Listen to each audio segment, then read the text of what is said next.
Hello friends, hope you are fine. Welcome to my channel and inland. अच्छा, second part start करने से पहले ये डिस्क्लेमर पढ़ लें और इसके बाद आगे चलते हैं। अच्छा, पिछली वीडियो में हमने इंपॉर्टेंट टर्म्स एंड टेक्नोलॉजीज़ को सीखा जो टेक्निकल एनालिसिस में यूज़ होती हैं। अब आगे टेक्निकल एनालिसिस शुरू करते हैं। टेक्निकल एनालिसिस क्या है? ये मार्केट को प्रिडिक्ट करने का एक तरीका है जिसमें ट्रेडर्स चार्ट पर मुख्तलिफ टेक्निक्स इस्तेमाल करके प्राइस को मालूम करने की कोशिश करते हैं। इसमें पिछली डेटा को देखकर अंदाज़ा लगाया जाता है कि जब प्राइस पहले किसी जगह पर आई थी तो लोगों ने कैसे रिएक्ट किया। इसमें हम लोगों के इमोशंस को पढ़ने की कोशिश करते हैं कि लोगों ने किस तरह रिएक्ट किया जब प्राइस किसी खास जगह पर आई। टेक्निकल एनालिसिस करते वक्त हम सिर्फ प्राइस मूवमेंट को ही देखते हैं, उसके अलावा जैसा कि न्यूज़ और बाकी चीज़ों को नहीं देखा जाता। टेक्निकल एनालिसिस शुरू भी कैंडल स्टिक से होता है और ख़त्म भी कैंडल स्टिक पर होता है। टेक्निकल एनालिसिस करने से पहले आपको कैंडल्स के बारे में मालूम होना चाहिए। अब कैंडल स्टिक बहुत बड़ा टॉपिक है, लेकिन हम यहाँ पर सिर्फ कुछ ज़रूरी कैंडल्स के बारे में ही पढ़ेंगे। कैंडल स्टिक को हम क्यों यूज़ करते हैं जबकि हमारे पास लाइन चार्ट और उसके अलावा और बहुत सारे तरीके हैं? इसकी वजह यह है कि कैंडल्स हमें मार्केट की क्लोज और ओपन के अलावा लो और हाई के बारे में भी बताती है। अगर आप नीचे देखें तो दो कैंडल्स बनी हुई हैं, एक ग्रीन और एक रेड। ग्रीन कैंडल बुलिश कहलाती है और यह तब बनती है जब मार्केट ऊपर जा रही हो। रेड कैंडल बेयरिश कहलाती है और यह तब बनती है जब मार्केट नीचे आ रही हो।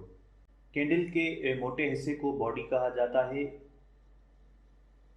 और ये किसी भी कैंडल के ओपन और क्लोज होने के बारे में बताती है। बॉडी के ऊपर जो पतली लाइन बनी हुई है उसको विक कहा जाता है और ये किसी भी कैंडल के हाई और लो के बारे में बताती है। इसमें ये ग्रीन पार्ट बॉडी है और ये ऊपर जो पतली लाइन है ये विक कहलाती है। इसी तरह रेड कैंडल में भी इसी तरह है, ये बॉडी है और ये विक है। अमूमन ये माना जाता है कि जितनी बड़ी बॉडी होती है उतनी ही स्ट्रॉन्ग मूवमेंट दिखाती है और बाइंग और सेलिंग की स्ट्रेंथ को भी दिखाती है। अगर बॉडी के साथ कोई ग्रीन कैंडल बनी है तो उसका मतलब बाइंग का प्रेशर ज़्यादा है, और अगर बड़ी बॉडी के साथ कोई रेड कैंडल बनी है तो इसका मतलब सेलिंग का प्रेशर बहुत ज़्यादा है। इसी तरह कम बॉडी और बड़ी विक वाली कैंडल्स कम मूवमेंट दिखाती हैं और मार्केट में ये बताती हैं कि ना ज़्यादा बायर्स और ना ही ज़्यादा सेलर्स हैं। विक मार्केट में क्या इंपॉर्टेंस शो करती है? विक एक अहम काम करती है, ये हमें मार्केट की ओवरऑल स्टोरी बताती है।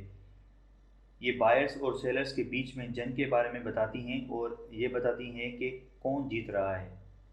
नो विक्स ऐसी कैंडल्स जिनमें कोई भी विक ना बने बल्कि कंप्लीट बॉडी हो, तो ऐसी कैंडल्स को मारूबूजो कहा जाता है और ये बताती हैं कि मार्केट में स्ट्रॉन्ग बाइंग और सेलिंग प्रेशर है। अगर आप नीचे ये दो कैंडल्स देखें तो ग्रीन एक बुलिश मारूबोजो है और एक रेड जो है बेरिश मारूबोजो। ये दोनों स्ट्रॉन्ग बुलिश जो ग्रीन कैंडल है वो स्ट्रॉन्ग बाइंग प्रेशर दिखा रही है और जो रेड है वो स्ट्रॉन्ग सेलिंग प्रेशर दिखा रही है। ये एक चार्ट मैंने यहाँ पर लगाया है। अगर इस चार्ट पर भी देखें तो ये मारूबोजो कुछ इस तरह चार्ट पर दिखेंगी आपको। लॉन्ग विक्स अगर किसी कैंडल के ऊपर बड़ी विक हो और नीचे बॉडी, तो उसका मतलब है कि बुल्स ने तो प्राइस को ऊपर ले जाने की बड़ी कोशिश की, लेकिन बियर्स का प्रेशर ज़्यादा था जिसकी वजह से कैंडल ने ऊपर बड़ी विक बनाई और जिस जगह पर ये कैंडल बनी वहाँ पर बहुत सारे सेलर्स मौजूद थे जिन्होंने प्राइस को ऊपर जाने नहीं दिया। जिस तरह आप इसके ग्रीन कैंडल पर देखें तो कैंडल ऊपर जाने की कोशिश कर रही है, लेकिन ऊपर से सेलर्स का प्रेशर था जिसकी वजह से ये कैंडल नीचे क्लोज हो गई और ऊपर बढ़ी हुई। विक जिस साइड भी हो उस साइड वो सेलिंग प्रेशर को दिखाती है हमें। अगर सामने ही अगर इस साइड आप चार्ट देखें तो किस तरह एक अप ट्रेंड था, लेकिन जैसे ही सेलिंग प्रेशर बढ़ा उसके बाद एक डाउन ट्रेंड शुरू हो गया। लॉन्ग लोअर विक ऐसी कैंडल्स जिसमें नीचे की तरफ बड़ी विक हो और ऊपर बॉडी, तो इसका मतलब बियर्स ने प्राइस को नीचे ले जाने की कोशिश की, लेकिन बुल्स का प्रेशर ज़्यादा था जिसकी वजह से कैंडल ने नीचे बड़ी विक बनाई। मतलब बुल्स ने सेलर्स का नीचे ले जाने वाला प्रेशर एब्जॉर्ब कर लिया। इसी तरह अब इसमें कैंडल जो थी वो नीचे सेलर्स जो थे उस इस कैंडल्स को नीचे ले जाने की कोशिश कर रहे थे, लेकिन बायर्स का प्रेशर ज़्यादा था, तो इसलिए ये कैंडल ऊपर क्लोज हो गई।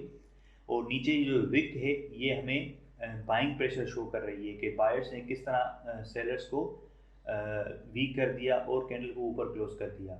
अगर आप इस साइड चार्ट पर देखें तो कुछ आपको दिखेगा कि एक डाउनवर्ड मूवमेंट चल रही थी, लेकिन किस तरह डाउनवर्ड मूवमेंट कन्वर्ट हो गई एक अपवर्ड मूवमेंट में। तो ये नीचे जो ये विक बनी ये बाइंग प्रेशर को शो कर रही है।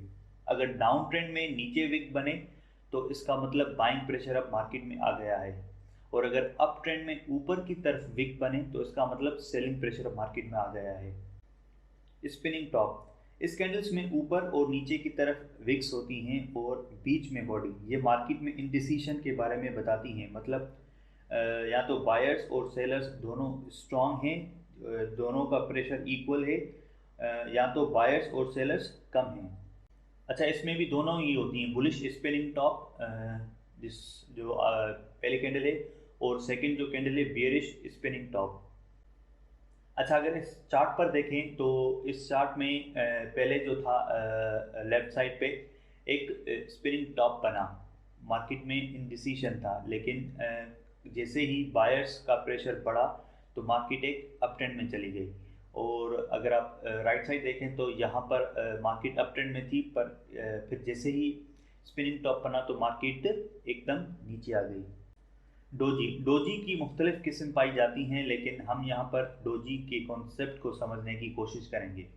इस कैंडल की बॉडी छोटी और दोनों तरफ बड़ी विक्स होती हैं।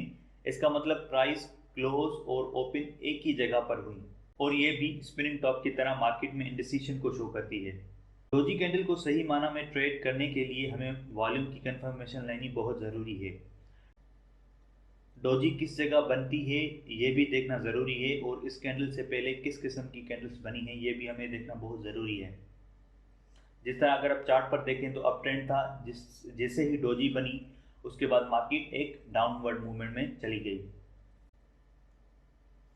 हैमर कैंडल की बॉडी छोटी और विक बड़ी होती है। ये अगर बॉटम में बने तो इसका मतलब अब मार्केट रिवर्स होने वाली है। हैमर कैंडल को रिवर्सिंग कैंडल भी कहा जाता है, लेकिन ये डिपेंड करता है कि वो मार्केट में किस जगह बनती है।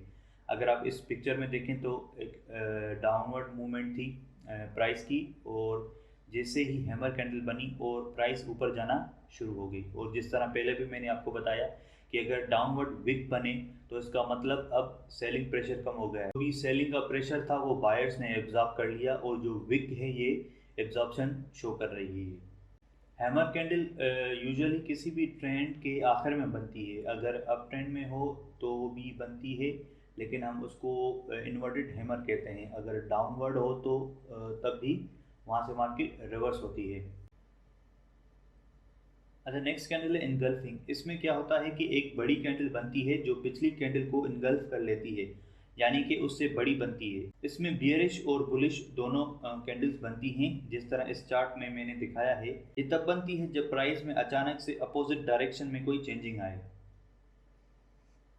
अगर आप ये देखें तो पहले एक रेड कैंडल थी, अगर आप इस जगह देखें पहले रेड कैंडल थी और उसके बाद एक ग्रीन कैंडल बनी। इस ग्रीन कैंडल ने इस रेड कैंडल को इनगल्फ कर लिया, मींस इससे बड़ी बनी। और बियरिश इंगल्फिंग अगर देखें तो पहले ग्रीन कैंडल थी, लेकिन जो नेक्स्ट उसके बाद रेड कैंडल बनी उसने पिछली एंगल को कम्प्लीटली इंगल्फ कर लिया। और चार्ट में भी कुछ इस तरह हो रहा है, प्राइस डाउनवर्ड मूवमेंट में थी लेकिन एक इंगल्फिंग बनी और प्राइस अपोजिट डायरेक्शन में चलना शुरू हो गई। That's the end of today's video. आज की वीडियो का यहीं पे एंड करते हैं, और नेक्स्ट पार्ट में आपसे कुछ न्यू इन्फॉर्मेशन के साथ मिलते हैं। Thank you.